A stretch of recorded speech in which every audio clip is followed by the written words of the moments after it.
Good afternoon, everybody. I'm Dr. Vinaya Kumari. Today, I'm going to teach you on I'm going to just present. Actually, it's not just I wouldn't use the word I'm teaching. I would just say that we will learn. We will learn through practice because it's a workshop. And you might think we have the habit of saying that we know it, basic things. We learn big words. We try to do big research, but we think that we know the basics. We ignore the simple things. So that's where, because unless you have a base, the simple things, the simplest part of language forms the root and base. What we learned in the basics, we think we know it. Let us go back down the memory lane and try to recollect and find out how much of it we. Unless you have a good base, you cannot do even the best of research. That's what. Let's just test our knowledge. That's what I'm going to do. So improving text type knowledge. So text type awareness. Now you say, oh, you know that. I know what a text, what's she harping about. But it's important, it's not the awareness. What you learn out of it. Awareness of text type. Awareness means to know everything, how you actually apply it, what you have learned. Even if you're writing, something, a knowledge-based question, right? Like, what is a noun? To write, you just say noun. When I asked a question there, they said, table, chair. A noun is the name of a person, place, or a thing. That's a complete sentence. We don't. We just eat up words because it comes with practice. Basically, we don't practice English regularly. So even simple sentences, are difficult for us. So that is what we are trying to say. Keep on practicing. Keep on, like you say, take care of the pennies, the pounds will take care of themselves. Take care of the basics.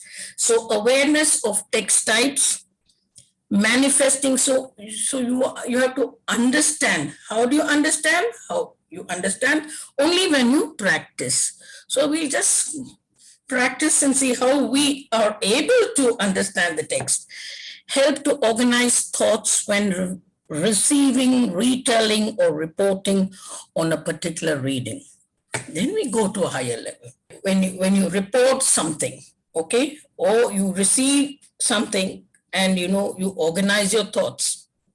If somebody said is listening, when someone is speaking, you listen and then you have to organize them. If you just listen half-heartedly or you're not attentive, you miss the point. So you're not able to express express what you listened very clearly. Because yesterday there was a clarity is very important, right? It's just a continuation. So you've learned what is good writing, and now you're learning something more. We're trying to get the basic, the foundation of writing. We're going down to the foundation of writing. Help students to write for different purposes and audience. This is what you will learn. Now, before I begin, before I proceed further, who would like to answer? I would like to, can someone describe, speak something about the sunset? Who's going to speak about the sunset? What is a sunset? What do you mean by sunset? Are you there, students? Please unmute yourself. Who is going to answer? Can someone speak about the sunset? Or shall I call out? Yes. Ma'am? Yes. Ma'am, sunset is the time of the day which is usually called as dusk, where the sun is setting and the sky is usually in a bright orange or red color, and eventually once the sun rises, within a few minutes we can see the moon rising as well. And Okay. yes, ma'am, Okay. that's it. Okay, so now you see, I have a disc. Now what do you say? Can you read this out? Can you see this? Have I shared the screen? So now I'll just share the screen now. So this is the objective. As I've already said, we'll go to here. Okay, the analysis and this what I've told you about awareness. And now you read this. Is the screen visible to you? Is it visible? Who spoke now? Is the screen visible, students? So she said sunset in a very simple manner. Now, what's the difference between this? Can you read it out? Who said yes, ma'am?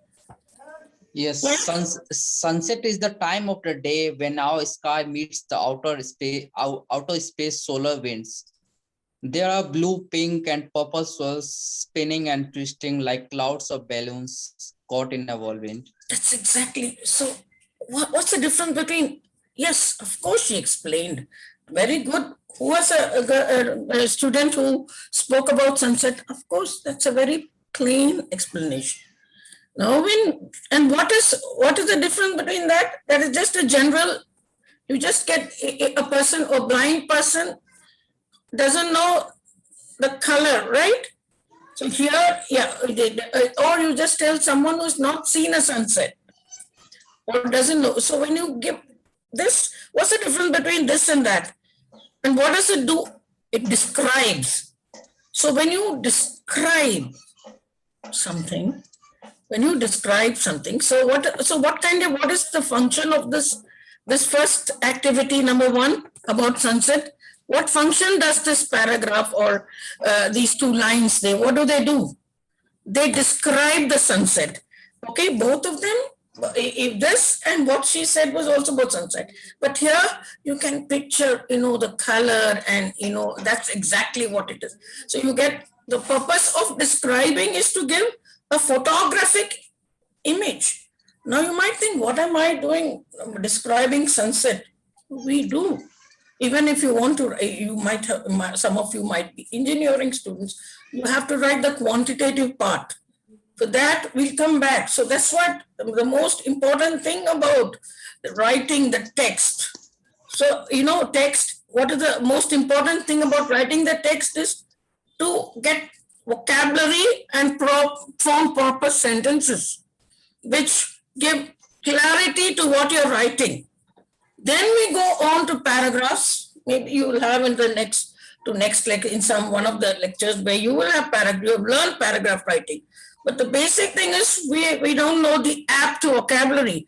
Good writing, good English is using the apt vocabulary, apt word, the exact word to use. There is a difference between beautiful and pretty. Did you know that? Yeah, there's a synonyms. When you ask for synonyms, they'll say beautiful, pretty, awesome. You ask, but synonyms are needed sometimes. Okay, so what does it give? It gives clarity. Now, what is the second one? Who's going to read this? Social media is harmful to adolescents. Discuss. So what kind of sentence is this? When you ask to discuss, how many of you agree that social media is harmful to adolescents? Do all of you agree? Do all of you agree? No, you agree. There may be some who don't agree. So what happens? It ends up in a debate or an argument. And if you agree, and is there anyone who doesn't agree? Do you think social media is harmful? And there are good things about social media too. So there might be others who say they're not harmful exactly. It depends on how you filter the use or how you control, or you should know what is right and what to choose. Sometimes, yes, they say adolescents get swayed. There are hackers and, there are fraud people who are, indulging in fraud businesses, and they might, mislead adolescents because they're young. They don't know. But there are good things about social media too. You connect yourself globally. What are we doing now? We are having international conferences. We've gone global. We can get speakers from any part of the world. So there are good sides to so then what happens? it becomes a debate. And in that, what is the, can someone tell me what, yes, who is the one who said that he agrees? What's your name, please? May I know your name? When I say social media is harmful to adolescents, you said yes. Now, can you tell I'm me, Nihal. Nihal, so what is the most important function of this paragraph?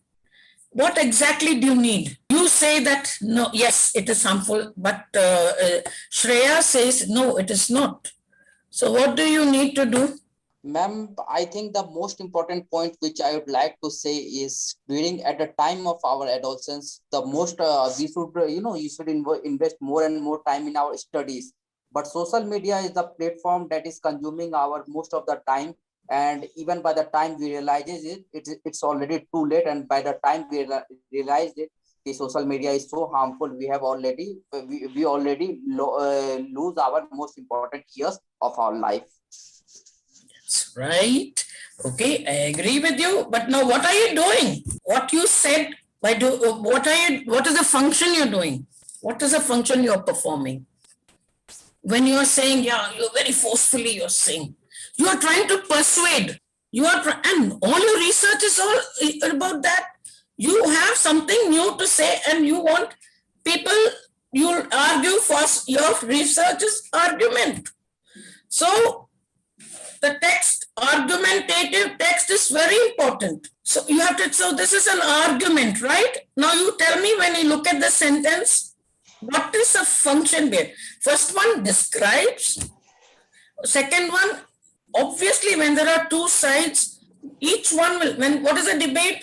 You try to, prove your point, right? You've seen presidential, you've listened to presidential debate, the American presidential debate. It's very interesting, right? How they forcefully bring, points from here. And so that's even your research. It's another side, in a kind of argumentation, paragraph. Or you use arguments in your research and you prove your point. Is it right? So it's very important to be aware of it. Now, what is the next one? Who's going to read? Yes, Sahel. Sahel, what's your name, please? Can you read that? Once upon a time, there lived a girl called Cinderella. Now, you can add something more. So what does this say?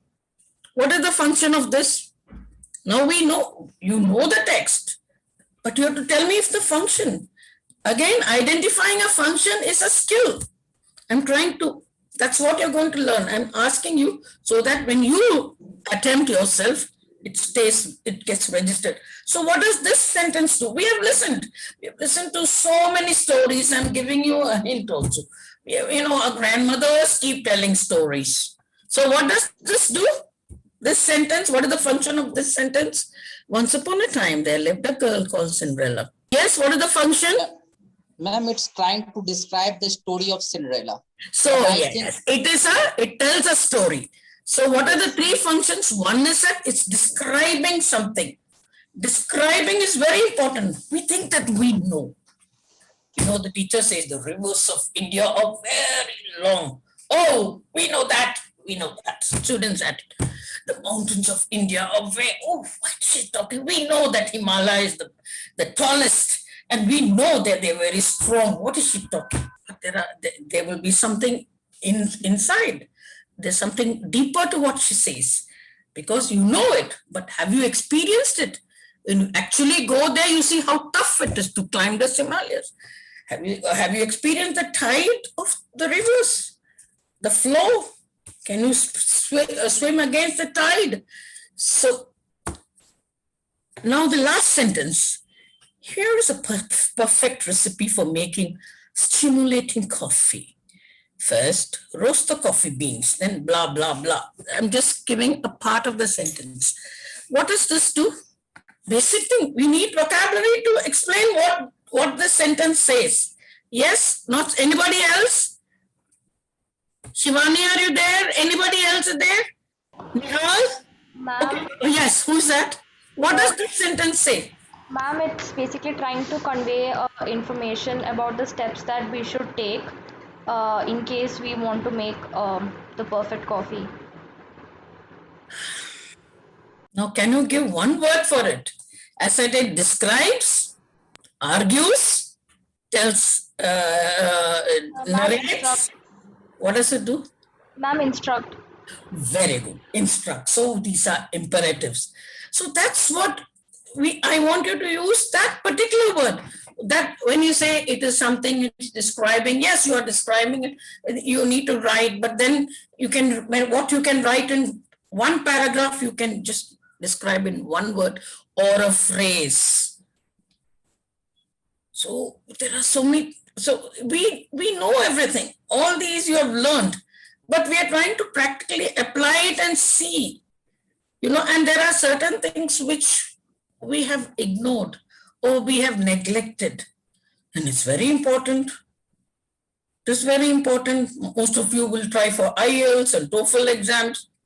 And so we think, oh, we are engineers. We don't need all these kind of silly words, sunset and things like that. Yes, Nihal, can you just speak 2 lines about why do people collect coins? Why do people collect coins? It's out of the blue, the question, right? So we don't know, why do people collect coins? Yes, Nihal. Yes. Shivani. Yes, Shivani knows it. Yes, Shivani. Yes, Nihal. Let's Nihal. Now I'm unmuted. Nihal is muted. Ma'am, actually, yes, ma'am. Ma'am, I just want to say, even some of my friends are in a habit of collecting coins, and when I used to ask what's so what's so unusual about it, and they said it's like the fantasy or something. It's like the interest that they are taking some kind of pleasure in collecting coins. The coins that are in no further use anymore. Like, for example, they are in habit of collecting some 50 paisa coin or 25 paisa coin, which are no more in use now. Even they are in habit of collecting old notes, like old 500 notes or old 100 notes. You can say it's just like the fantasy, or they are getting some kind of pleasure in this. Maybe for some other people there will be no such pleasure in this. So you can take the example of me. I am not in a habit of collecting any of these things. That's good, Nihal. See, because I remember I asked this question for an IELTS speaking exam. Now, Shivani, can you tell me anything else? No, ma'am, the collection of coins is called as numismatics, and people usually collect coins as a part of a hobby because they think that they're collecting maybe small pieces of history or something of a form of souvenir or a memoir when they are traveling to another country. And a coin is the most smallest form of currency, and they think that it's a kind of hobby which you can actually start without having to spend real money in cash, because coins are available everywhere and they're often neglected. So I think they collect it for a personal pleasure or for a hobby sake, ma'am. Sometimes they collect even old coins. So that, what, the coins have got stamp in it, they got history. And then with the very thought of getting old coins, if you like history, you will enjoy, looking at that. Or, it gives you an excitement about going, learning about culture. Some of the old coins have Ashoka, Ashoka's emblem on it. So Emperor Ashoka, or the pillar or the lion's emblem on it. So you get a feel of history. You learned it a bit. Your history is embedded in so many. So this is the way you think and write. And this helps in your research, because we are learning about writing.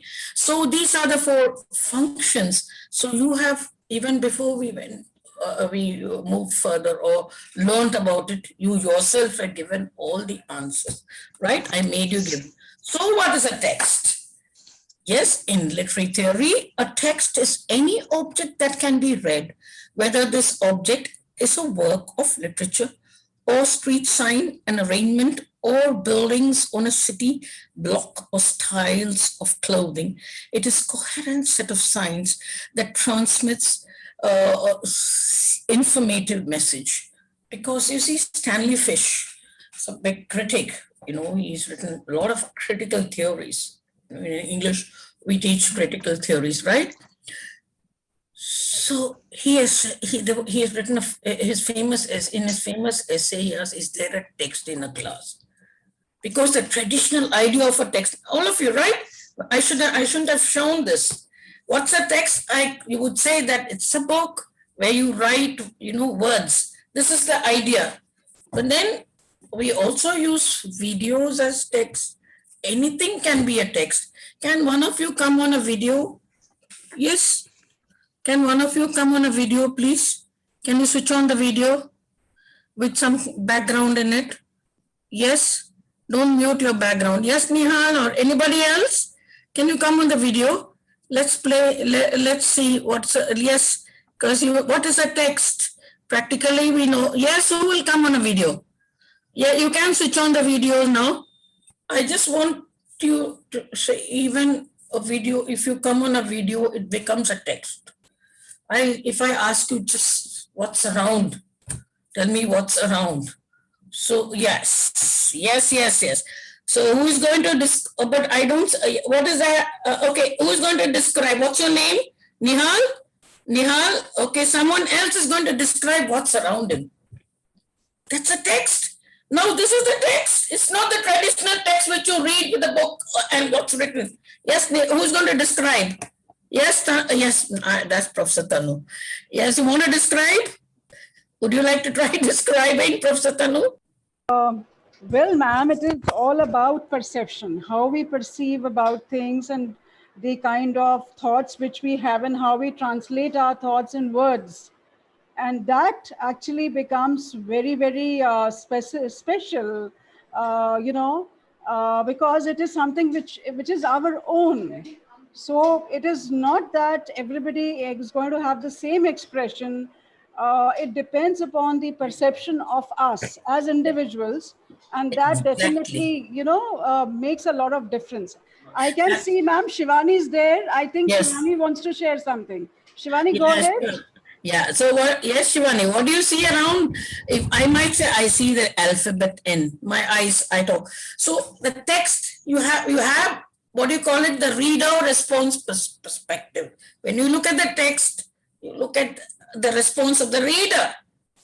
Similarly, that's what your research is all about. When you do a research, you have to develop different perspective.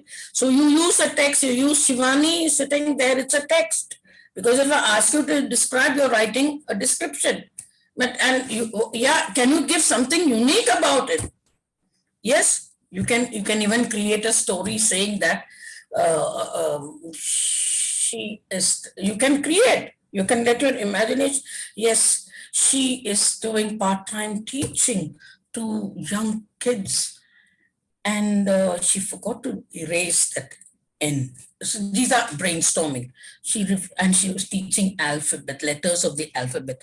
I think she's forgotten to erase that N. That's why the N is there. But Shivani might have some other perspective. So I told you I'm simplifying the matter for you. So is it clear?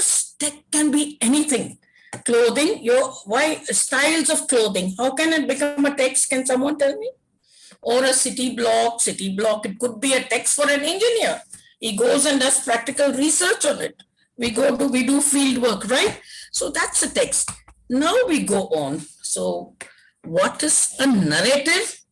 Narrative writing. Yes, we learned narrative writing. It describes, what does it describe? Tell me. What does it basically describe? It describes, their narrative writing, it tells a story. But it can be two types. Okay, one is subjective, the other one is objective. So here you see all this autobiographical. What are they? Subjective is like when you write an essay. Suppose your teacher asks you to write an essay about your experience in the pandemic or something to do with your experience in the hospital when you went to meet your friend who was hospitalized. Then it becomes a very subjective, right? You tell a story.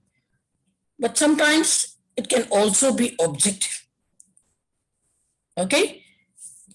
Now then we go on to descriptive writing. We have already practiced descriptive writing. Descriptive writing can be very creative.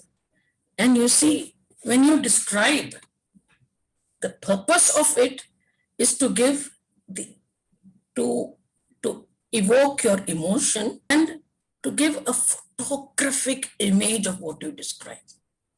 We can describe, as you said, I can speak about, okay, that's red in color. Okay. Now, if I show this color, what can you see this color? What color is this? What color is this? Can you see a color here? It's red and white, right? But when you say Red and white, ma'am. red and white, but then you tell someone, you know, I want to buy, you know, it's in a red and white packet. So then there'll be several red and white packets. So there are different types of red, tomato red, and then there may be some symbols. So you should learn shapes. You should learn, you know, words like specks, spots. There are spots on it. So you should learn to give the exact, he should get the exact picture. When you say green, when I show something in green, you might think of the color of grass. You might think, so that sensory description, we will come and we will study sensory words in detail with a lot of games and a lot of, you know, exercise. You're going to talk about it. Okay. So descriptive writing, basically it means you have to describe, and description can be, suppose nowadays you have a photo, but generally suppose you're in a foreign country and you lose your brother. You don't even have your phone or his photo, or you lose someone, or someone, you know, grabbed your purse or your belongings and ran away. There you don't have a photo of him. So you need to describe, even, you know, a way glance would do to describe. But describing a person exactly, you have to describe his nose, his eyes. But we generally neglect it, because at the time when you ask, what kind of nose is this? You have sharp nose, you have blunt nose, you have the flat kind of nose, because and bulging eyes, you know. So describing, so for describing, you need vocabulary, because you're going to describe even for your research. It may be different vocabulary of a different kind. If I say pretty, yeah, it describes the appearance. We'll see a short video on it when we come to words. So descriptive writing is as important as, because these are the two basic type of writing which you're going to do when you're going to do your research. You will do descriptive writing and narrative writing. Okay, then we go on to the expository. What is expository style of writing? Yes, expository is, again, you have subjective and objective. Expository is anything which gives information. Okay, it also describes, explains. So that's exactly what you're going to do, the quantitative part of your research, of your writing. But it can be your essay, as you said, and objective ones are the summaries, definition. What are summaries? Summaries, what do you mean by summary? So expository is all the text which you study, which gives information, which writes, there is no emotion. This description, you know, has sensory words. We'll come to what are sensory words. Words which, you know, your sight words, what you see. So for that you need color, touch words, and your sound words, okay, taste, smell. Only when you have a proper knowledge of these words can you describe anything. If you're writing a novel or you're describing a vacation, you need to give them a feeling that they have visited the place. I remember going to Egypt. Someone told me about a joint where you get the traditional breakfast. I went there, and the way he described in Arab, you know, I mean, I went there, I thought, oh boy, I've seen this place. So aptly, so clearly, so exactly he described it. So the objective is summaries. You will have to write summaries. I remember in schools, our teachers taught us how to summarize. Now for summary, remember I asked you one word.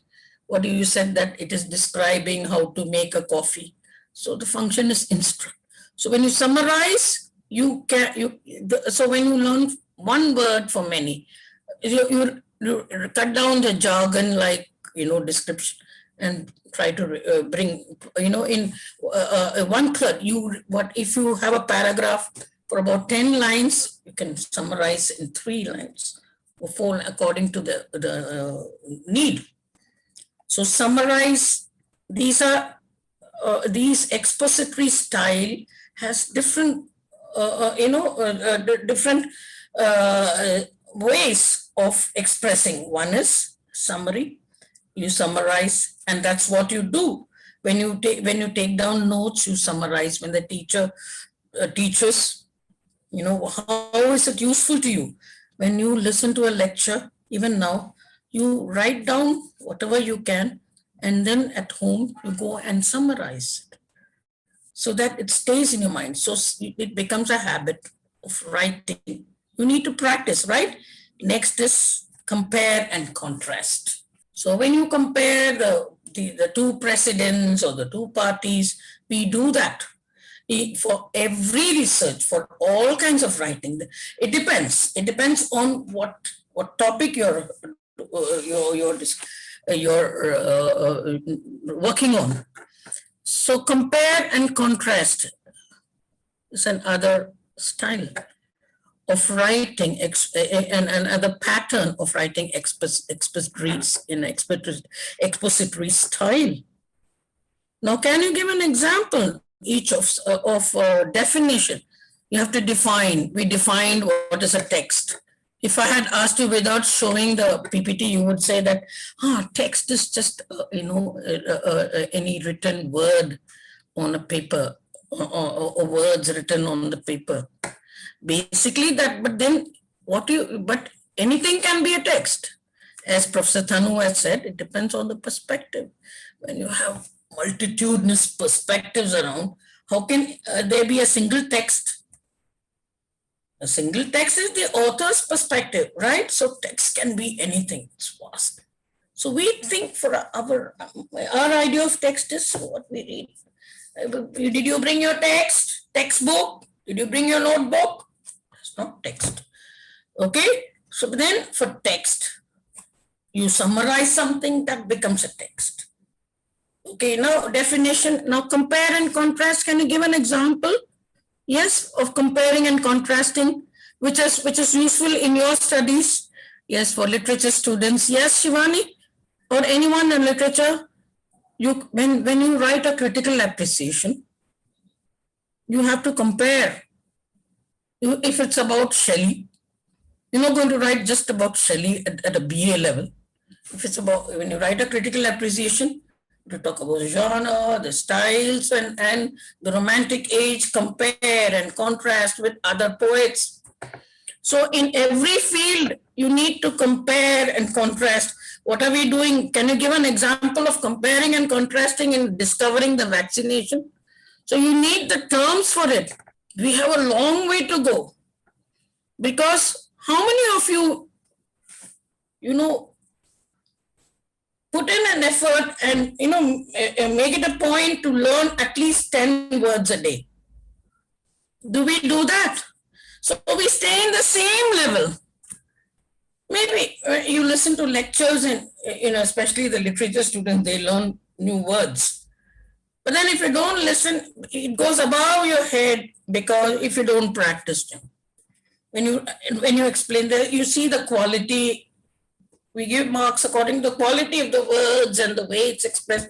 There are several factors which contribute to your marks, but vocabulary is important because using the apt, as you said, you can talk about instruction. You can say that they are describing. When you use the word describe, it's no more an instruction. You don't describe.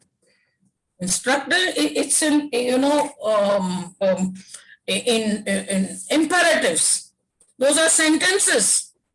Now, if I teach you, types of sentences, you might say, oh, we've learned that. But then when you say describe for instruction, it is no more an imperative sentence. Imperatives is just the man, stand up, sit down, stand at ease. You see when they say, they shout something, even one word, sit. That is imperative. It's a whole sentence. So now can you give me an, yes, in each subject, I want you to say how you use compare and contrast writing.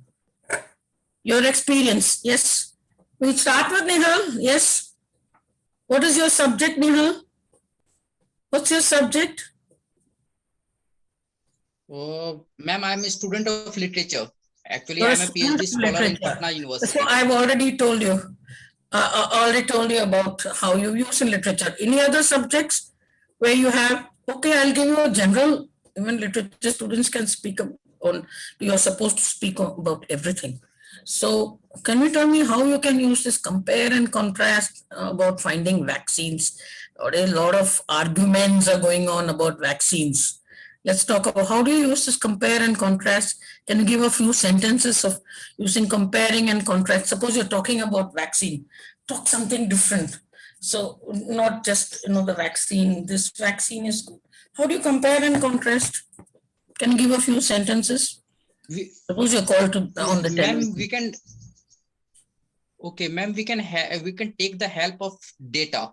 Like we can, we can compare and contrast in the terms of cause and effects, like what cause or effects are different type of vaccines are, they're doing in doing in the different type of person's body. Suppose if the person belong to the age of below 18, or which are the vaccines that will be more effective in the on the body of the person that falls below 18, or that falls above 18, or you can say above 60. So we can with the help of data we can find actually which vaccines are most effective on the various age groups. So it will help in comparing and contrasting about the about the benefits of various vaccines. And what about cause and effect?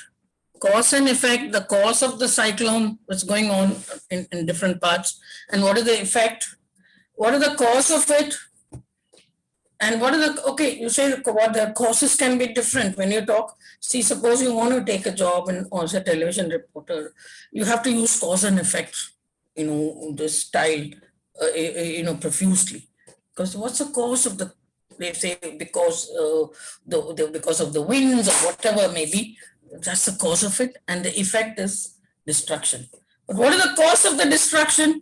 They didn't take precautions, or they didn't pay heed to the warnings. So that is the cause, and this is the effect. People have lost their lives. So these are some of the styles, but we have to keep practicing them whenever we go. Now we go to persuasive or argumentative.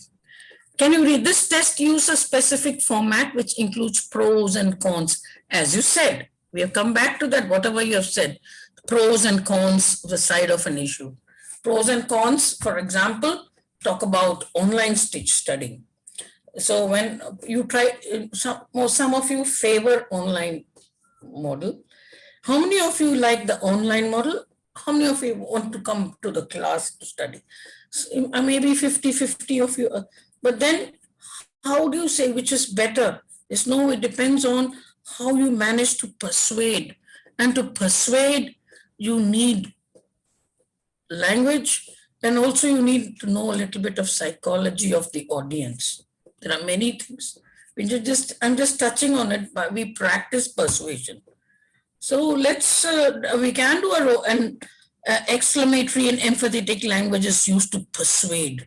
You've seen how Prime Minister Modi speaks, like with the tone, the language, empathetic. When he cries also, maybe it's from inside, but that language, while he cries, he uses strong words when he talks about lives lost, or some mishap that has happened which has affected the people in specific area. He uses that emotion. That's very much needed in speaking. And how do you express emotion in writing? How do you express emotion in writing? Yes, because through punctuations. When I put an exclamation mark, I have to use, then I know that when I read, I have to use that particular tone. Oh, really? But tone can be different. I put an exclamation mark. It depends on the context also. For that, when you talk about figures of speech, that's very important. But we have neglected. Now, on figures of speech, we have studied, but we don't use it. When you leave India, because this is our official language, right? When you go outside, you see that people use a lot of figures of speech, similes, metaphors, puns. You don't understand, and they use a lot of idiomatic language. We'll do that in the next session. So very much can someone use a tone, and how you would persuade? Yes. So now we come to know what the importance of text type. Yes, it helps you to locate information you're searching for more easily, because you will be familiar about how different texts are structured, right? So you want to learn about description, you want to describe something, you will actually go search for books, or you will search in the net in a particular way, how descriptive writing is structured with a lot of sensory words, a lot of description, a lot of adjectives, sometimes idiomatic language is used to describe. On the other hand, stories, they have connectors once, then later on, or there'll be dates. So you have to tell story what happened before and after, or you connect, you move from future to past. There are scientific stories which you narrate. There are different types of stories, right? So that is narrative style. So you will look for a story, the tale of two cities. So you know how the texts are structured. On the other hand, as you said, argumentative texts, they'll be structured in the form of persuasion. What is persuasive style? You look at the pros, cons, and you strongly, support your side of the argument, whether it's pro or whether you're for it or against it. So you understand even from the topic. For example, should there be, or is there a text? That's also kind of argument. So should there, from the topic itself, or by browsing the internet, you will know, because you want to find something on argument, or you want to prepare for a debate. So then it helps you to develop shared understanding about how to communicate effectively in different situations. Different situations, suppose you're asked to describe your trip to, vacation to Mount Abu, then how would you describe it? So you will use descriptive words, right? You will use desert. What do you see in a desert? Yes, we'll come to it, because I have some questions for you about the desert. What is the animal in the desert? How would you describe it? So all that we'll come to that when we come to words. So we have to, so then how they communicate in a common way, how they describe. Also, descriptive words help you to understand, in a shared way. It's a common way you describe or you narrate.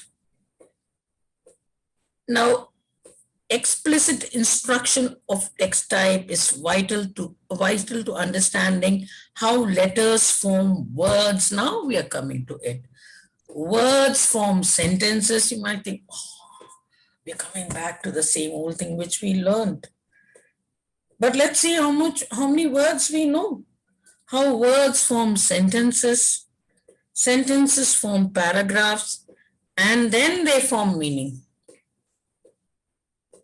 So text types, there are paragraph, narrative paragraphs will have connectors, will talk about the date, the time, the story, the time is, and it narrates a story. But it can describe also in between, there will be description. When they narrate in a novel, you will have all styles, right? You will have especially both narration and description. Right? Narration and description in a story. So but then you'll be able to identify the style. It's important. So knowing different text types help you to fully understand the message and context being delivered. The context in which it's delivered. Suppose a person is describing a person, so we know that this person is describing this one because he wants to give an image of a physical image of how it looks, or he's describing a place which he visited. So we know the context. He's not narrating the story. He's trying to say how beautiful that place is or how delicious the food you get. For that you need sensory words which we're going to learn tomorrow. We're going to practice, not learn. You already know. But let's see how much we know, right? So we know the context. Or if he says that, I went there in the morning and then, I saw this, I did this, and it becomes a story. So you know the context. Or you talk about if someone says, this is good, for example, marijuana has become legal in America. Why can't we have it here? So then you would say it's not good. And so you are trying to persuade the other person. Advertisement. Some of you want to advertise something. What are they doing? They're trying to persuade because there's a lot of competition. So why do we go for certain brands? Because of the persuasive style in which they advertise the brands. So next we go on to, you can also respond properly if you basically know the types of text used. I know what you might think it's basic, but then we have to revive. So now, as I said, we'll come to vocab words last because we started with the types of text. So sentences, there are 4 types. We know that. Declarative sentence, it makes a statement. Can someone give an example of a declarative sentence? Can someone give an example? I said it makes a statement. All your text, it gives information. It has no emotions, or it has, there's no emotions attached to it. It is just, it's not an action. For example, as you said, the sun sets in the west. It's giving some information about the sun. Even description, all these come under declarative. It's not descriptive writing. Declarative sentence is anything which gives information, which explains all your text, all the plain sentences without any emotion. They are declarative sentence. So I have given you a few examples. Can you quote a few examples of declarative sentences? There are 4 types of sentences. Imperatives are command. Now that's why I said they give command or instruct. They are short. They don't have, like, for example, if you're making a request, you add please, could you please. But if you want to say close, could you please close the door? Close the door, sit down. So when does it happen? For example, when you talk about, making a coffee, or you instruct on how to prepare, or how to, or even the teacher giving instructions sometimes can be telling you what to do tomorrow. You have to do this. You have to bring your lessons. You have to complete it by the 10th of January, blah, blah. These are all imperative. They have a function to just command.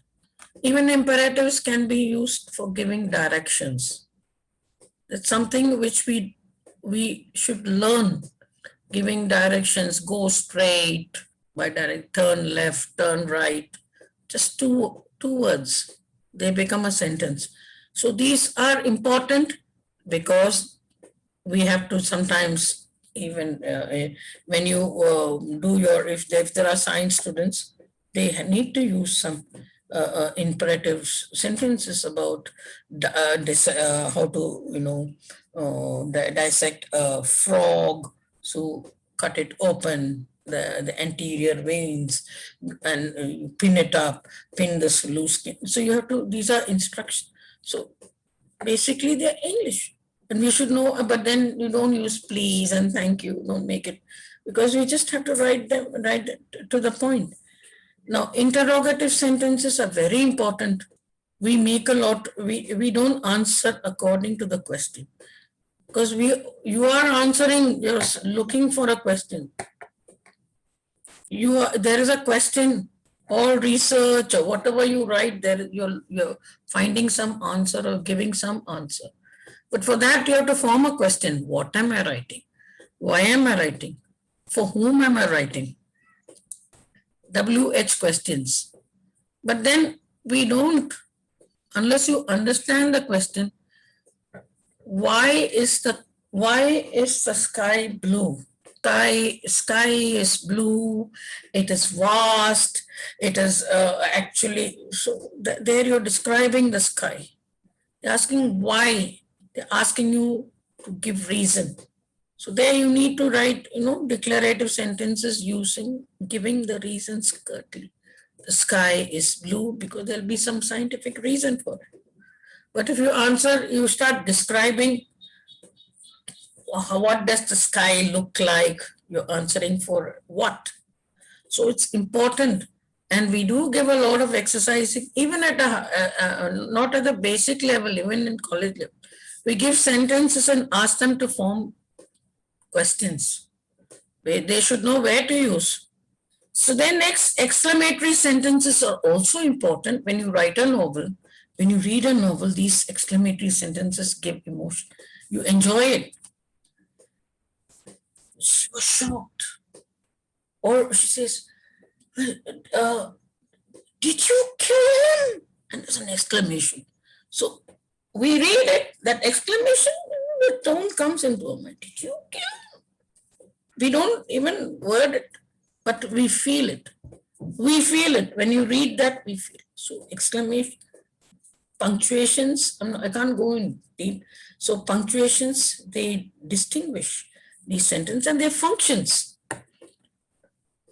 Yeah. So next, when you write a sentence, you have to know the structure of a sentence. Sentences are of 4 types. Those are the functions. Now, sentences are of 4 types according to their, like you have the 3 tenses. You have 4 types of sentences. Of course, sentences are divided into 4 types according to their structure.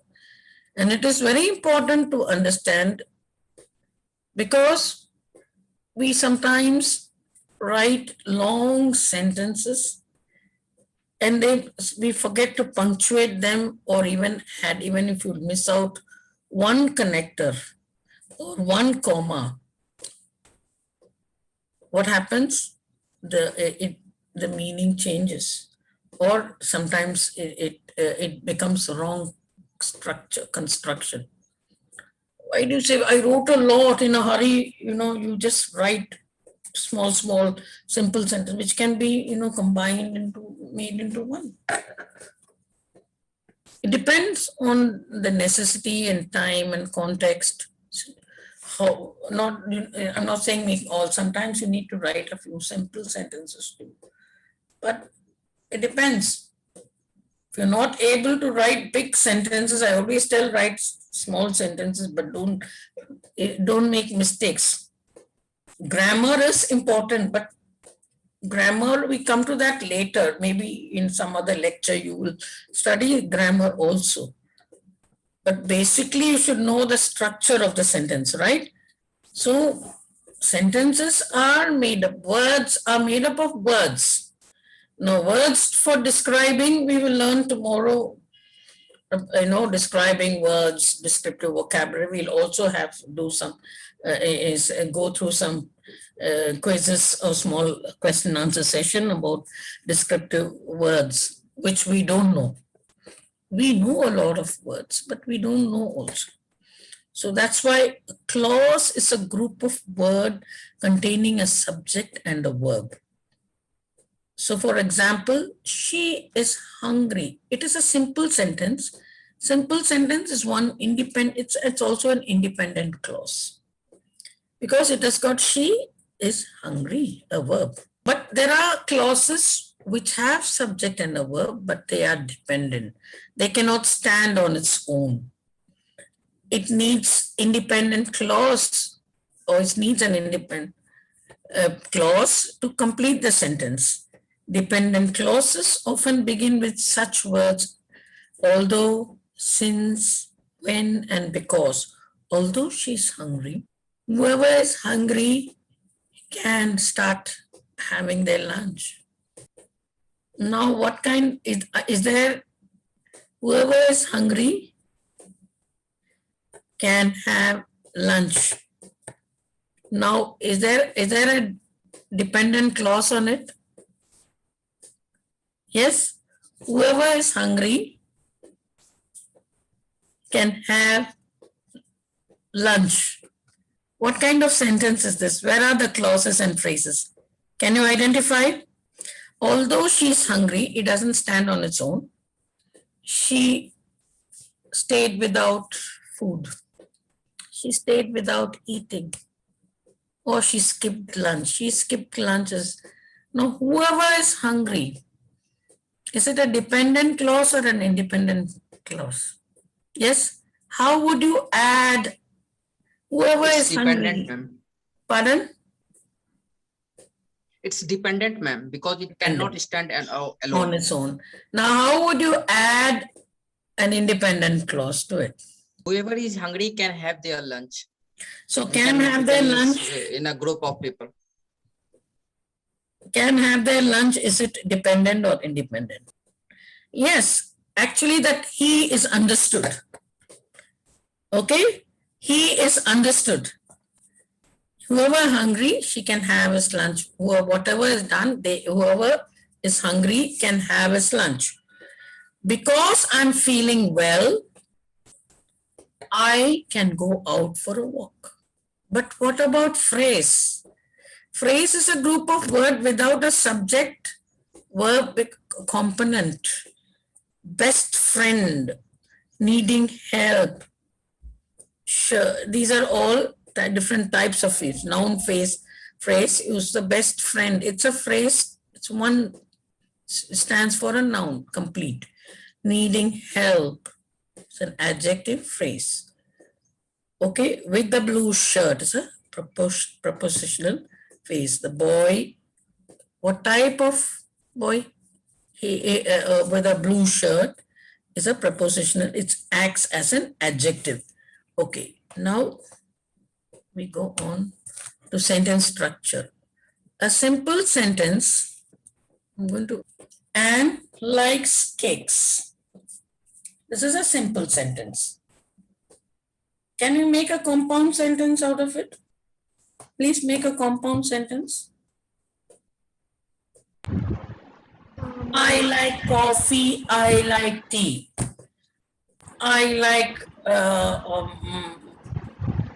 I like, what to say?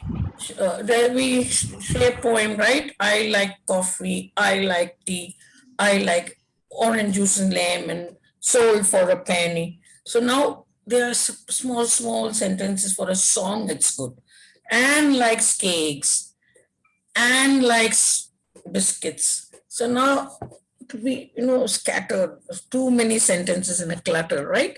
So how would you make, if she convert this into a compound sentence? Yes. Ma'am, Something more. And Okay. biscuits. Yeah, and biscuits. Then Anne likes cakes and she also likes biscuits. Okay. Now, how do you go on, make the same thing into a complex sentence? A complex sentence should have one independent phrase. Yes? Ma'am, Anne likes cakes and biscuits, but she doesn't like coffee. Is that a complex sentence? Complex sentence should have one independent clause and yes, ma'am, the then first sentence is dependent. independent. That Although- Anne likes cakes and biscuits is independent, but she doesn't like coffee is a dependent. That becomes a dependent compound clause. sentence. Anne likes cakes and biscuits, but is a connector. So that is what we say. So now, see, we can write it, we want to add something more. Although Anne likes cakes, although Anne likes cakes, so that again, now how do you make it into a complex sentence? Complexes should have one independent code. Although Anne likes cakes, she, compound sentence, both are independent. Both the sentences will make sense. You said Anne likes coffee, but cakes, but she also likes coffee. So both are standing on their own. But in a compound, complex sentence, one is dependent. Although Anne likes coffee, she does not drink or likes cakes. She does not eat cakes very often or eat it very often. So she does not eat, it means she does not eat cakes very often. Anne does not eat cakes very, it's an independent clause. But although, but these will help you when you write sentences. When you say that Anne likes, it means both. She likes, both are things which she likes, or but she doesn't like coffee. But that is, yeah, when you write but, it shows, that is what the function, when we learn that but always means it gives something opposite. But when you say Anne likes cakes, but she does not like coffee, but it's just, they are two independent, they are compound sentences. Though it's a contrasting, the second clause is contrast, or a second clause contrasts the first one. Anne likes cake, but she does not like coffee. Just a negative.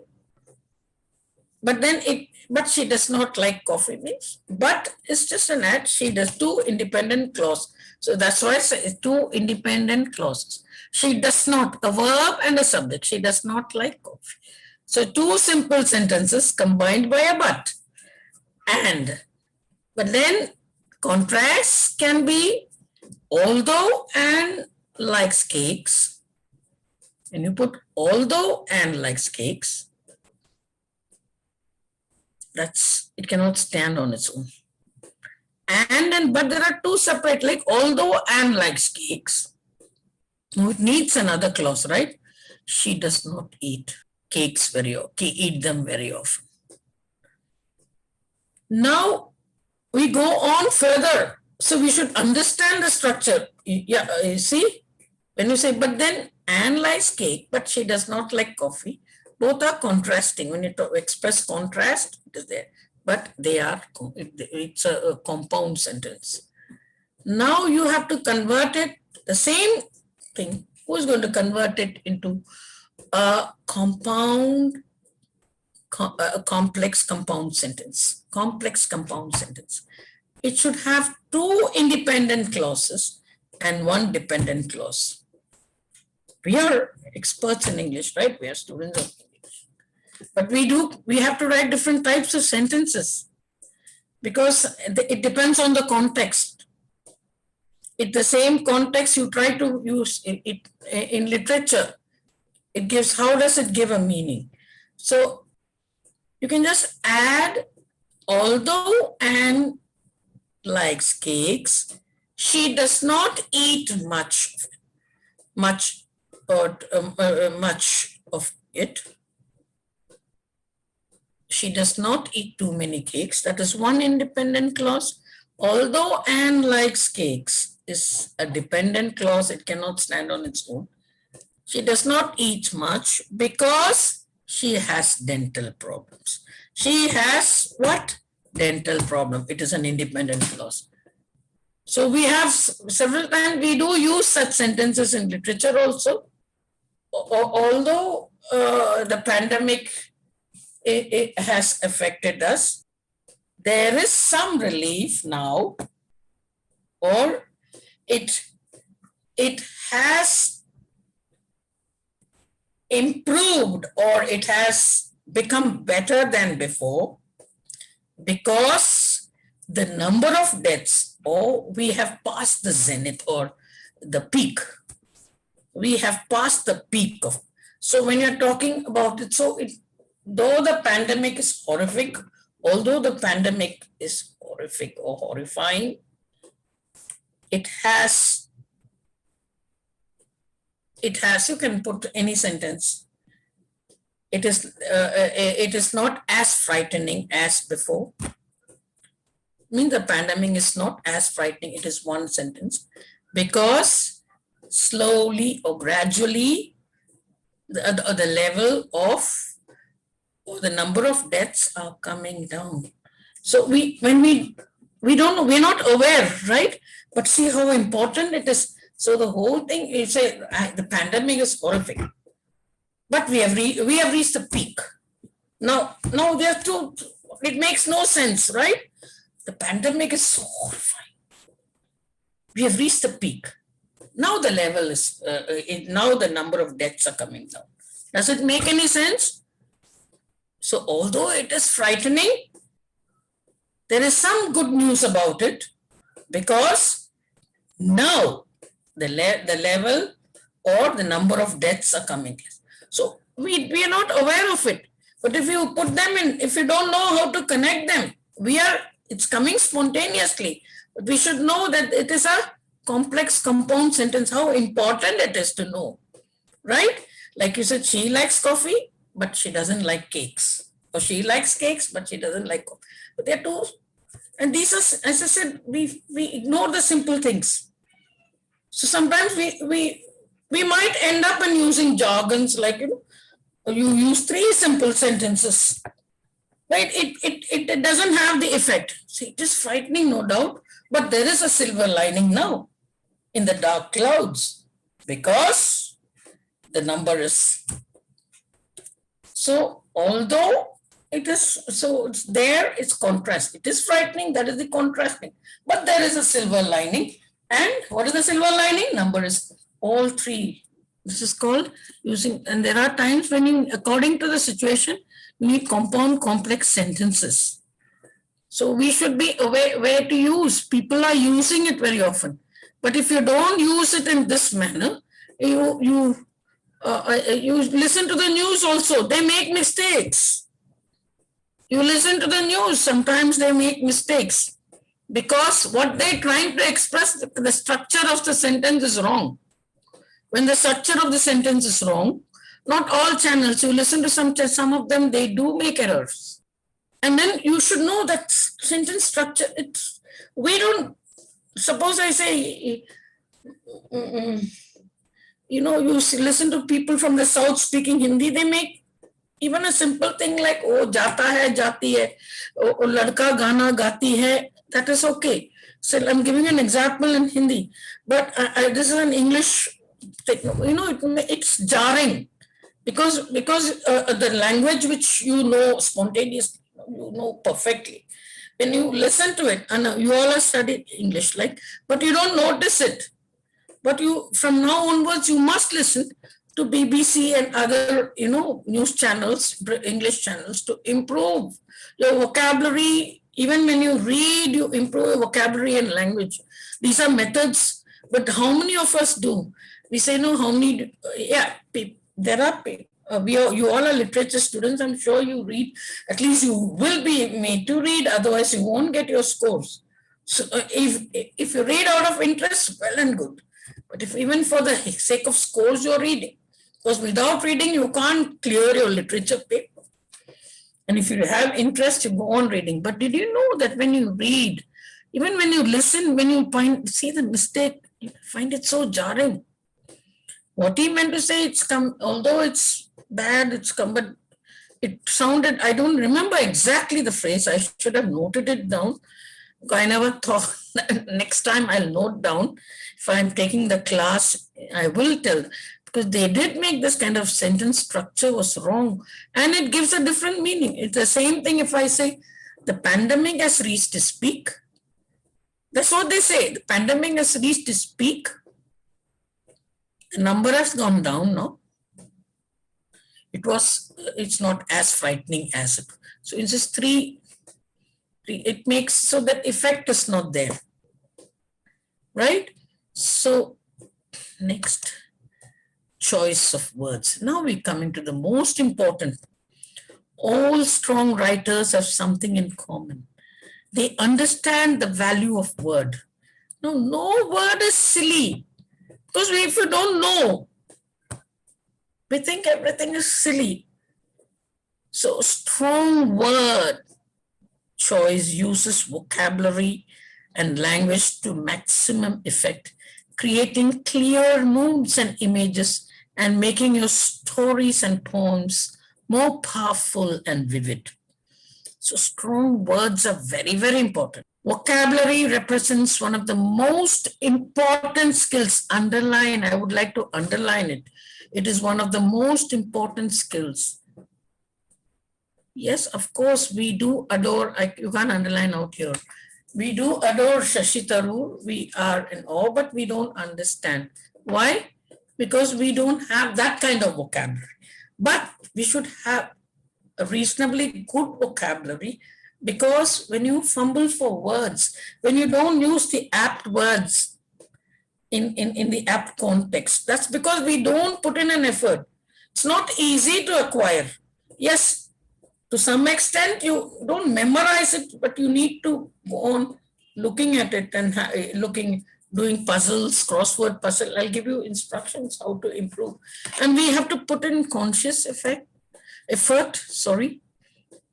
conscious effort to improve, because if you know the words, basically, and of course, grammar, everything matters. Grammar, how does it? It's sentence, if it's past or present or future, and even present perfect she has just left. There's a difference between she had left. There is a big difference. So it means, so those who know, we know that means she had been around now. She had left, you have to tell when, in the morning. She had already left at 5. You have to tell something, a time. So then we have that image. When you talk about the story, when you write a story, if you write had left and has left, it's very, so they're all words. The basic thing, the basic words are nouns. You say, oh, noun is so easy. Why does she talk about nouns? But how many nouns do we know? What is this? Can you see this? Can you see this? We're coming to words. Just tell me, can someone describe this? Can you see this? This, can you describe this? Or let it not be. What is this? What is this? Can you see it? Yes, ma'am, it's a pen. It's a pen. It's a pen. Describe it, please. Ma'am, it's a tool which is used for writing. Mhm. It is the most powerful weapon in today's world. Mm. It changes things, people's perception, and a lot more. That's good. Thank you. But someone who's not seen a pen at all can even picture a dog or a doll or a. So it's very important. No? I haven't seen a pen. It's a tool people use for writing. Maybe even the kajal.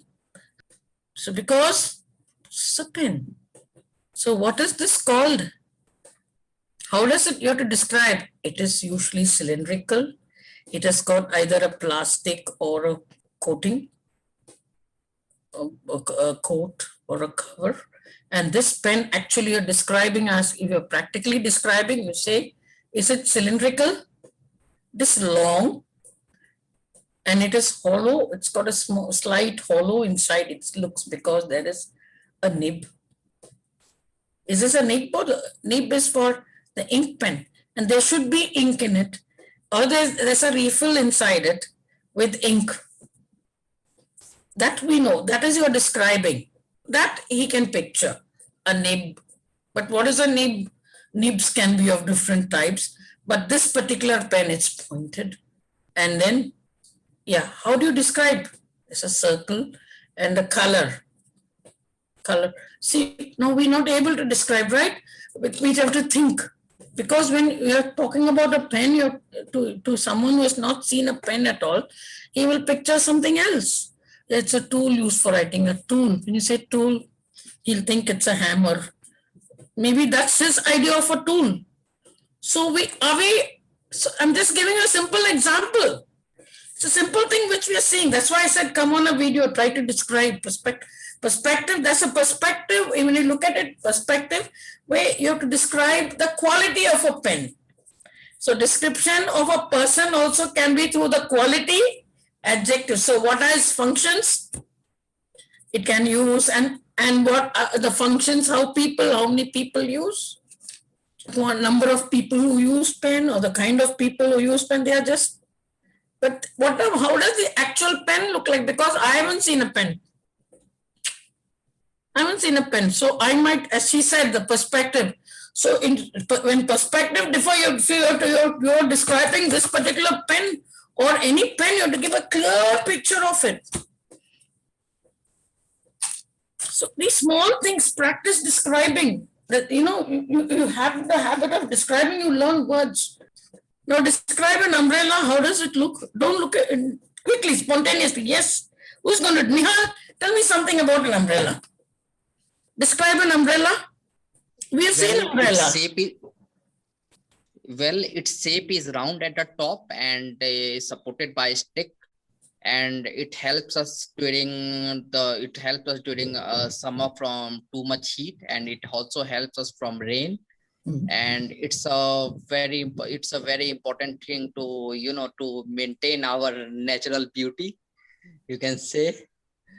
And there are too many other things, and I think it's a very important invention. It's a very important invention to protect us from summer season as well as in rainy season. But I haven't seen an umbrella. When you say its shape is round, I might picture it something else.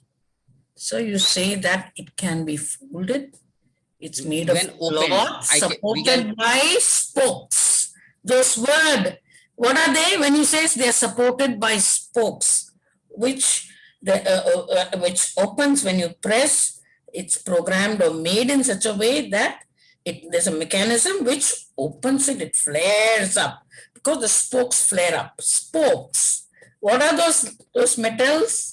Metallic. They call it. Someone told me it's a metallic stick with a circle. Somehow I said I give you. At least you spoke about the spokes. They're called. What are they called? Did you know the word before? Tell me the truth. Did you know the word spoke before?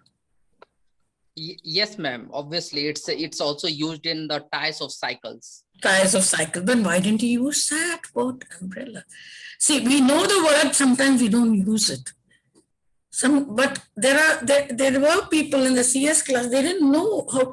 So you need to. Even these simple words are very important, because when you're writing a story, sometimes the simple words. When you're describing something, those simple words are important. I know average Indian might not understand the spokes. Spoke will be past tense of speak. That's all they know. And they speak also, they say. Even on the television. I've heard. Now you watch television and find out. Be a critique also. And also learn good words. Okay? So it is very important because they use the proper. So I picture it. It's round. I know you have taken it for granted that I have seen an umbrella. I've never seen an umbrella. Why is it called an umbrella? Find out. You can find more about it. See, it's a simple thing. This umbrella is the microcosm, the macrocosm and the microcosm. What is that? The small picture gives a bigger picture.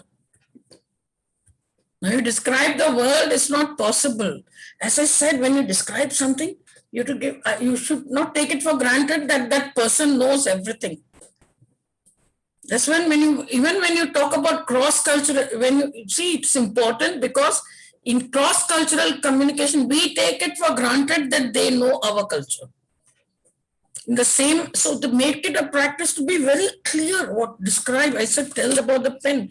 It is a tool, no doubt. For us, yes, how to describe, but how would you describe at that time? We not, how would you describe it?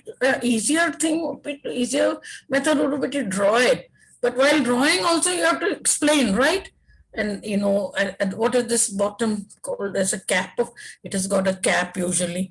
So you have to bottle, you say bottleneck. It has got figurative meaning, but then bottleneck, exactly how do you describe?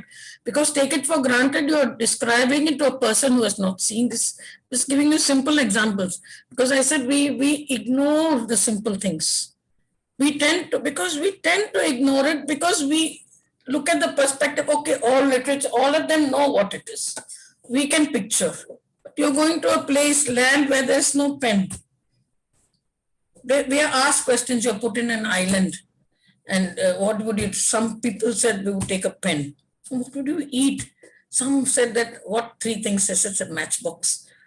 And something which is useful because the first thing is to survive. If you can't eat anything and if you don't know to cook, so there are, but how would you even write a pen and pen it won't last as long as its refill is there. So maybe you need a pen to jot down. So these are questions which we ask because when we teach vocabulary at a basic level, when you teach language, vocabulary, even a simple thing, your literature students, I know, but you took it for granted that I know how the pen looks. I asked you how it looks, but umbrella, I didn't show. This I showed, it's very obvious, but I know whether my background, it's very clear, you talk about black, red, you have to say red, tomato red. If you say red, even the word red, I would think of crimson red, or, there are different shades of red. We'll come to that tomorrow. I don't want to tell all the shades. Green can be peacock green, you call it, or it can be, the dark green. So when I say, I remember that person described the restaurant and the food also, the taste, the smell, everything so exactly. I feel, boy, I've come here and had this. So that person, we think that we know a lot of, but we're not able to, we have to make it a habit of describing everything, in a very clear manner. Even simple things when you speak, think of clarity. Because that clarity, as I said, the macrocosm and the macro, it becomes a habit. And when we write bigger things, that clarity follows. So that we are taught in school, we're given a lot of exercise, but then we haven't fully, applied it. We know grammar. Now, when it comes to learning tenses, I've seen it. Well, literature students, sometimes they're not consistent in their tenses. Even sometimes we can also, all are human beings. I'm not saying because I have a PhD sometimes, but I'm aware. Yeah, I made it. I made the mistake. Especially subject-verb agreement. When there's a collective noun, it should be singular. But some collective noun, family, nowadays, they use singular verb. Yes, is that adding that S. They sleep. She or they run. She runs. So these things, when I've not included grammar in today's content, I need to show bits of videos, time is going. So see, I'm just giving you an example. As I said, we will learn. So we need to go. We need to keep reading. We need to, learn words using puzzles. I've kept a list. You can read it. Vocabulary represents the most important thing. It's basic for the development of all other skills. Reading comprehension. Because we need not know the exact meaning because words take different meaning according to their context. So there you have homophones, homonyms, that for that you have to take 10 hours of lecture to come into all that. But basically we'll just, sometimes the same word can have figurative meaning. So for that you need to understand figures of speech, not parts of speech, but basically we don't know the parts of speech properly. We have learned the parts of speech, but we don't know. We don't know. I'll give you an example when you have to describe, but on the other hand, if it's in our Hindi or something, we know exactly to tell the exact word to use, but here it will be partial, like what you spoke about, or we spoke, say we spoke about the spoke or the round. So if you say generally round, is it round?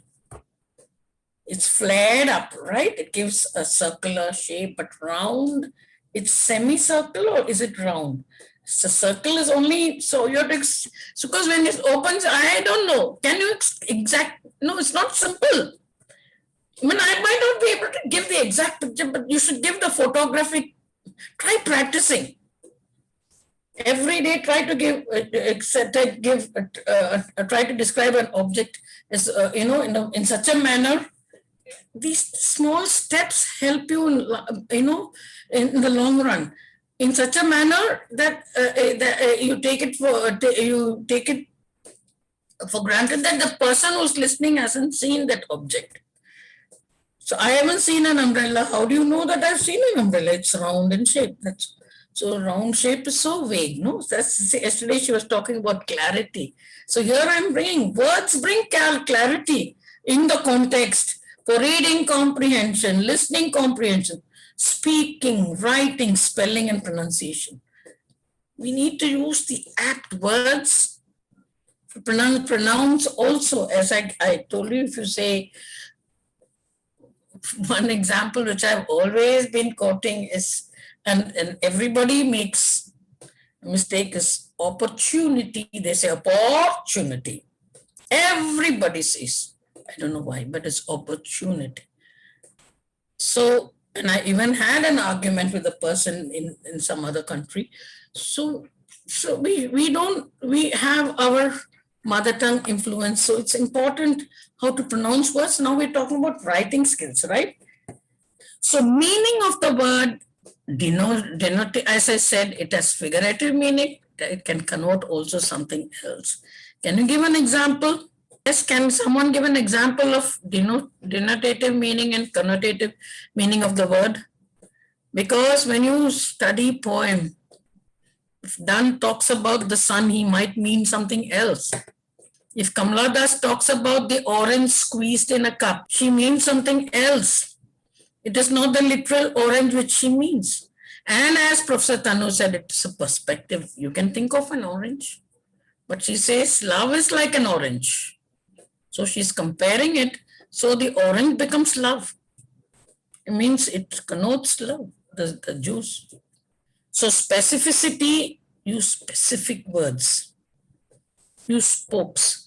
Now, if you say it's round, I would picture something circular. I wonder how would the circular be like? Is there a hole to put my head inside?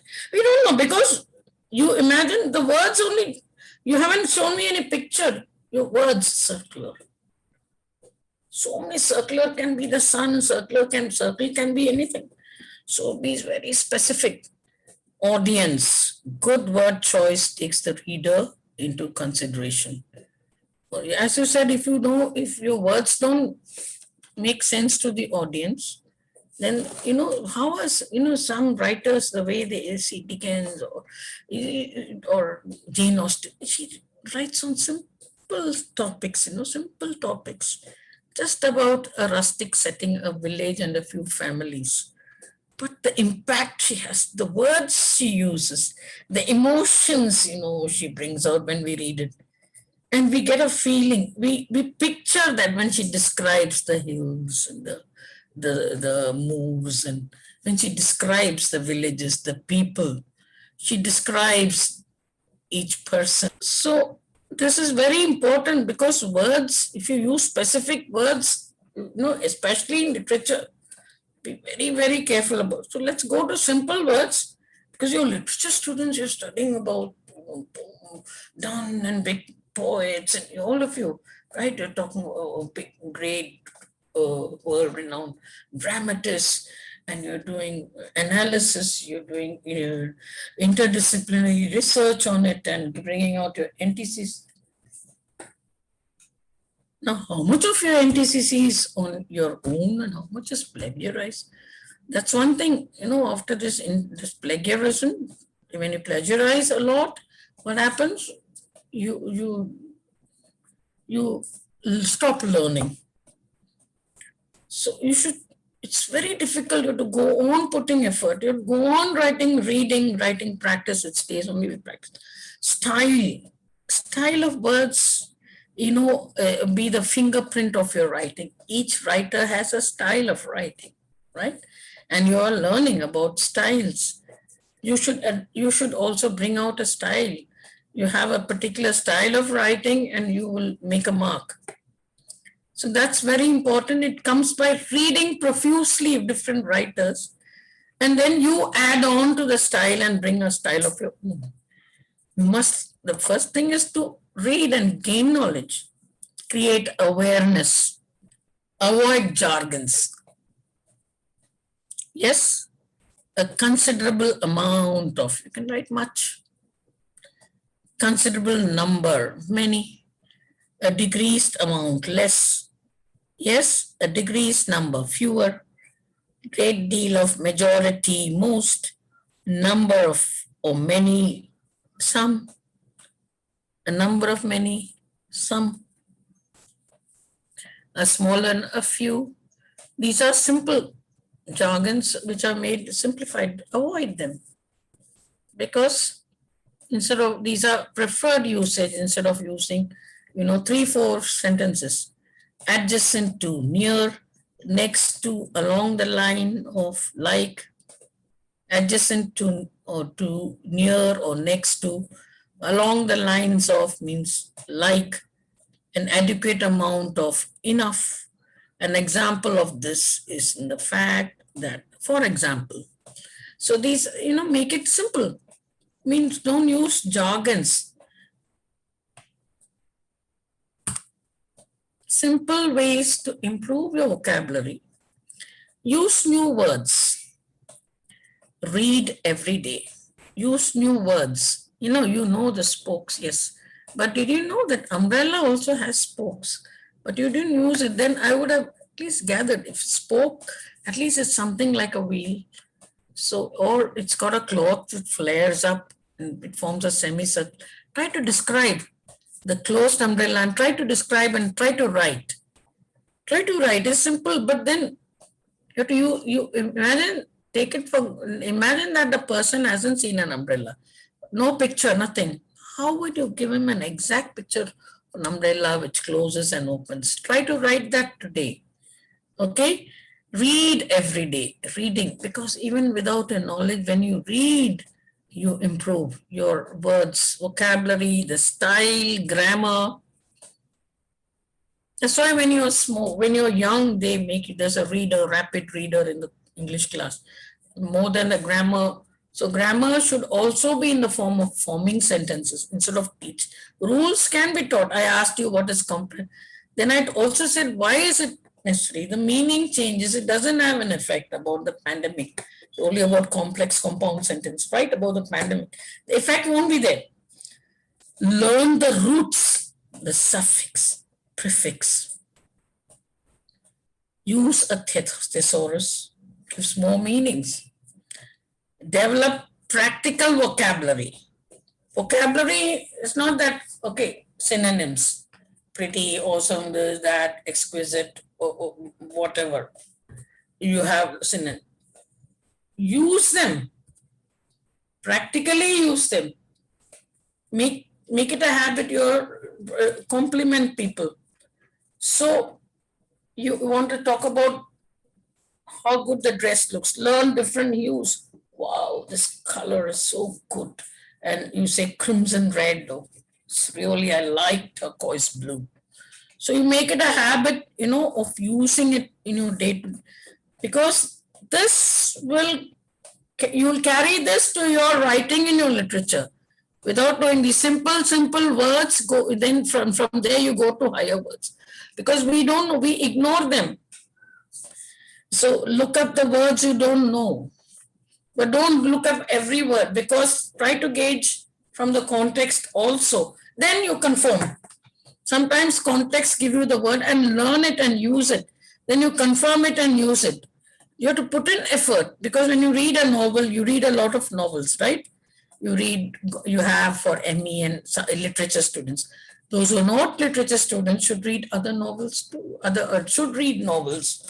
Start with small stories, Cinderella, small short stories, then go on to novels. Because the more you read newspaper, read magazines, journals, read articles, intellectual articles written by professors. First start with some article which interests you, maybe even the Women's Era or Femina or whatever women's magazine. You might even cooking recipe, if you read, you learn how to, give instruction, imperatives, the usage of imperatives. So when you are writing a novel, there will be imperatives at times of get out, he shouted, sit down, get lost, or exclamation imperatives, come here. Don't speak. These are words, you have it in inverted commas, and they come in context, because they're not always in reported speech. Stories are better when they are more lively when you have, direct talks. He said, and with inverted commas, conversations or dialogues. So learn new words every day. Look up words you don't know. Keep a journal. What's a journal? Write things. As I said, write every day, because you should develop an interest in learning. You cannot, like our mother tongues, we learned spontaneously. The same way when you go to native land, they speak spontaneously, but they're not. All of them, they just know the basics.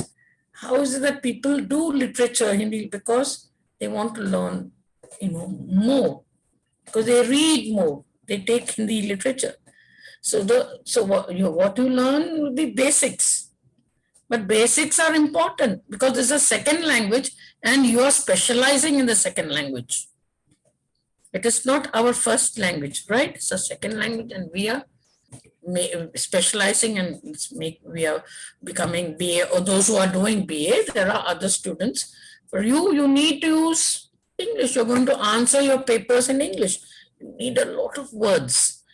Keep a journal, vocabulary or a vocabulary notebook, and take care of the contents of the notebook. Keep a list of it.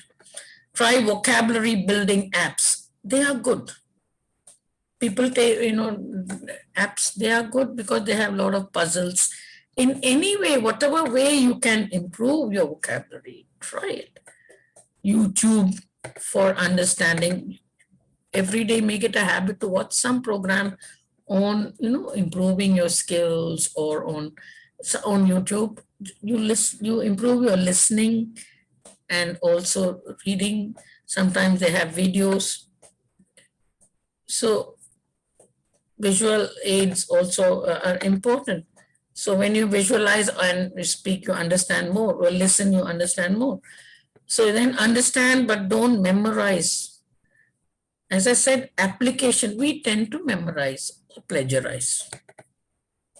Because nowadays you just have to get internet, and you have apps, you have softwares for anything, converting anything into something. So, but then what happens, our original, like Sashita, I'm giving one example, but all these great writers, they cannot just pinch anything from anywhere and steal and write. So they are original stories. When you have to write, you don't have words. So don't memorize, try to apply. Then diversity, if you're reading list, do word puzzles, try word board games, practice new words. Make up associations. You can have a language association and, have debates and do some language. You can. Now you're having online, students can make their own, to improve language, take the initiative. You can use Mnemonics. Use mnemonics. What do you mean by mnemonics? Mnemonics is something, like you know what's mean? Can someone tell me what's mnemonics? You associate a word with some memory to learn, like, can you give an example? For example, you have a memory of something, use some words like, for example, you want to learn juvenile. So you can say June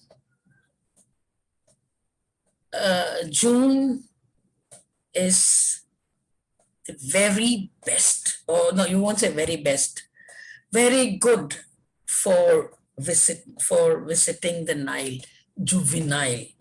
I'm just giving you an example, spontaneous. So juvenile. So you see, one word you can memorize. So juvenile, or sometimes even the meanings can be associated with some experience you have. So that these are called mnemonics. That is from memory, from you associate certain dates, certain dates or some months from, some experience, and to remember certain words or the meaning of certain words. Try that. Visualize new words. Visualize them. When you learn, you say spoke, how does it look? Or when you learn any new word, how does that word look? How does it look? Try to, if you say the color crimson or purple or chrome yellow, how does chrome yellow look? Or do you see a picture of it? Try to visualize, then you look. So giving you an example, make your own vocabulary tests. You have to put in efforts. Make synonym word list. Synonym word list is very important, because when you suppose you're giving a welcome address, there are 3 or 4 dictionary. We won't say respected principal or respected vice chancellor, respected HOI, respected, honorable, venerated. Any other word? Honored. Yes, any other word? Esteemed. So you have a lot of words. Then it would put respected or honorable for everyone. It doesn't sound good, and it's not proper. They won't feel. You give different words. So synonyms are needed. Take a writing course. Yeah, there are small time courses. Take it, because a writing course will help you in your. There are free online courses also, or you have those small. Time is getting up. I wanted to show you a quick. Edit your own writing, move words from comprehensive to expressive vocabulary, ask for feedback, carry a dictionary. Now I have a small quiz, but so then parts of speech. Actually, nouns, verbs, adjectives, they're all coming in the vocabulary. We think we know nouns, but when I asked you to describe something, colors, we'll come to it tomorrow. Before that, I will ask you a question. Okay, you're going on a jungle safari, or you're going. So what kind of animal? In a desert, you find camels. So when you're going on a jungle safari, you're not going to talk about. Sometimes you might not even know the name of the animal. So to give an exact, you're describing, right? So your literature students, you might have described ponds or also a forest. How do you give the exact description? Let me ask you, do we know the basic sounds of animals? What is the sound of a cricket? Yes, Nihal? What about the sound of a pig? The sound of a cricket is somewhat screeching sound. You can say, yes, but the exact term is screeching. It's squeaking, yeah, but the exact term is it chirps. Camels grunt. So when you talk about the desert, and then you want to say that camel, it made some noise. What would you write? It grunted. Chicks, hen, cock. The cock crows. See, when you're talking about a farmland, so you've seen the how does Jane Austen novel appeal to you? She even describes, the cock was crowing, the hen, the chickens were cheeping, and she says the colors, the fluffy, and then we get the feel of a farm. So these are not descriptive, these are not sensory words, these are words which describe the sound. What about the apes? Monkey chatters, it also screeches, it chatters. But ape gibbers. Okay? And what about bats? They screech. Bee? Tell me the sound of a bee. So how will we It's describe a humming sound. Very good. Bees hum. What about goats and giraffes? Goats. What is it called? How will you write? Groaning. It bleeds. Groaning. Bleeds. So I'll give you a list. If I'm taking a CS class, I can also share the list. Tomorrow we go back because this is a quiz. And what about calves? Bleed. Cow? It lows or moves. One little goat also bleeds. What about horse? What is that sound? Ma'am, it neighs. Neighs. Very good. Who said that? So we are doing BA literature, but these are basics. Because you will be reading that. You will talk there. You will come up. You would have come across, but these are we say we know nouns. Another thing is the collective nouns. We know nouns, but we don't know at the same time. And nouns are basic. Everything is made of nouns, and then they act. Whatever you see around, when you have to describe. And now, what about the young one? Yes, I'll just give you a quick video because I don't want to ask. There are, and then tell me if you know all the words. What about the young one of a goat called? What about the young one of a goat called? We have finished. Parts of us, we are doing nouns first. Kid. Did you know that? What about the young one of a sheep called? Mary's little lamb. So let's see. I'll just show you a video where, can you see this? You don't see the sound, right? The animals and the young ones. The young one of a cow? Which one is that? Can you choose? Ma'am, calf. What about the young one of a rabbit? When you go to the forest, you'll see all the valleys, you'll see rabbits. They're called leveret. Young one of a monkey? Guess. Infant. Can't be hatchling. Monkeys don't hatch eggs. Kid, no. Then what about the young one of a kangaroo? Joy. Yes, good. Now, the young one of a cow is a calf, leveret, joy. Very good. And did you know, now we'll just go through some young ones. Actually, it's an animated video, but I didn't want to put a video. Let's see, how many words did you know? But we think we know nouns. Do we know nouns actually? Alligator's young one is called a bull. The male part is a bull, female is a cow, baby is a hatching. So it is a hatchling is because they lay eggs. And a group of animals, these are congregation of young ones. Alpaca, it is an animal which I haven't even seen. But when they are found in some part of South America, female, baby is cria. So when you go, see, buck, antelope, these are common ones. Doe, calf, herd. Have we heard these words? So we say we know nouns. When I said we had nouns for first semester, when I first attended Amity, they said, oh, we have learned nouns. We've been studying it since. I said, okay.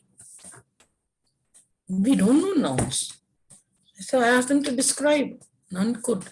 I said, nouns we are collecting because we learned what is a noun, but we haven't learned the number or the names of the places, nouns. We don't know what is this called. This is a bottle. But then we don't know what, sometimes we don't know the words, the apt words. So how will you write your paper when you don't know the apt words of the things which you see around you? So you say nouns, verbs, tenses. I gave a story and asked them to write past tense. So some of them could, but there were people who didn't know. So I said, we need to learn to apply. You have studied the rules in school. You've learned what is a noun, name of a person, place, or a thing. But when a person, place, or a thing, when you go for a jungle safari. So these are some things which you have to know, which you don't know, and you see. I'm teaching you something which you don't know. I can teach you literature. Literature, you know, you're learning. You're being taught. But these are things which are basics which we don't know. And if you have to write, and they'll ask you for IELTS also to describe a jungle safari. You'll invariably talk about some animals. See, baboon. Baboon is again sow, boar. Young one is called a cub. Bees, young one, larva. Baby birds, cock, hen, hatchling or chick. Buffaloes, young one is calf. Pigs, I've got, see, boar, piglet, cat, butterfly. So there are young ones. Have a look at it. Okay, this is something which you have to know.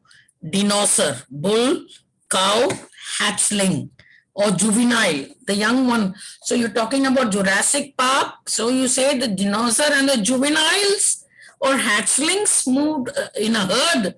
It makes sense. Dinosaur and the baby dinosaur and the male and female dinosaur. Again, it becomes jargon. Buck, doe, fawn, we don't know. We have yet to learn a lot. So these simple things, from these, once you learn these, you get into a habit of learning, but we don't know. We think we know English. We talk about eagles, right? Eagle is there in the poem. What is the young one of an eagle called? Eaglet. A group of eagles are called area. How to remove this?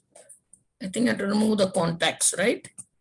So area, swarm, elk, emu. These are some of the things. These are new to you. Tell me, touch your heart and tell me, didn't you learn something new out of it? Camels, young one is called, female camel is called a cow. Male is a bull. So it's a bull camel, is a cow, and the baby of a camel is called a calf. Cats, of course, all of you know. The queen cat, and you know the male cat is called tomcat. We say male cat. But actually, and in the UK and all, they know it. They say tomcat, you might think it's the name of the cat. So its name is Tom. Do you mean to say that its name is Tom? That is what you would ask. So especially they use a lot of idiomat. That we'll come to that tomorrow. Time is up. So any questions? Cheetah, did you feel these are something new you are learning? Right? You haven't heard of these words. Time is up. We will continue. If you have any doubts about these, it's nothing, you can get it. I just formed a PPT. I made a PPT because people don't know. I'm sure dolphin. Because we do use, your literature students, and you're expected to know these words too. These are simple, but we know nouns, but young ones, in the sounds, baby of a goat, female, the more you know, doe, a deer, a female. You heard the song. I don't want to sing a song, but you see, I have got. And how do you learn them? You look at them. Leopard, leopardess, cub, lioness, magpie, mole, monkey, female. Okay, male and monkey. You can say male, monkey, female. Mosquito, male, female. The small ones are called wriggler. They wriggle. Did you know that? Use them. Mosquito, look at the wriggler. Don't say mosquitoes, baby mosquito. What would you say? Swarm of mosquitoes and they're small. I saw a wriggler. You do see sometimes wrigglers. So wriggler, even mouse, buck. Male mouse is called buck. Female is called doe, like the deer. Buck, pinky, kitten. Nightingale, also a chick. So these are things which are very natural, they come naturally. These are words, maybe simple, but we don't know. We can't call it simple because we don't know. Jack, Jill, possum, Jack, Jill, Joe. Okay, cock. Okay, these are some penguin. We see a lot of penguins, right? Male, female, the young one is chick. Something different. Platypus, young one is called puddle. We haven't heard of it. And pigeon's young one is not chick, it's squash or squeaker. Now, sounds of animals, I've told very often, I hope you remember. A duck quacks. What about a seagull? We'll end with that. I hope your memory is sharp. At least some of my literature. What about seagull? Yes, Shivani? Squawks. When you talk about seaside holiday, you talk about seagull and it made noise. It does its sound. Then they'll judge you. If you write, it's substantive. Seagull made noise. If you say the seagull crows, they'll think it's a kind of combined. What is it? It's a time is up. So I will continue with this, and then we start because this is again to do with vocabulary. Tomorrow is exclusively vocabulary session because, as I said, word is important. So any questions? No questions? So that's it. So shall we end the session here? So this is a long one. This is an additional PPT. That PPT, which the original one, is over. I finished with it. So any other doubts? Do you have any other doubts? This is the last part, and thank you. So we are in figures of speech. We haven't moved from nouns. So the rest, I leave it to you. We will come to adjectives tomorrow. Means it's instead of adjectives, we use, what do we use? I'll tell you tomorrow what I'm going to teach you. Okay, idiomatic language. Okay, figures of speech. There's lots to learn. Go through it. Go through it because here we end. This is all we can do in 2 hours. Thank you. So shall we end the lecture? Bye then. Huh?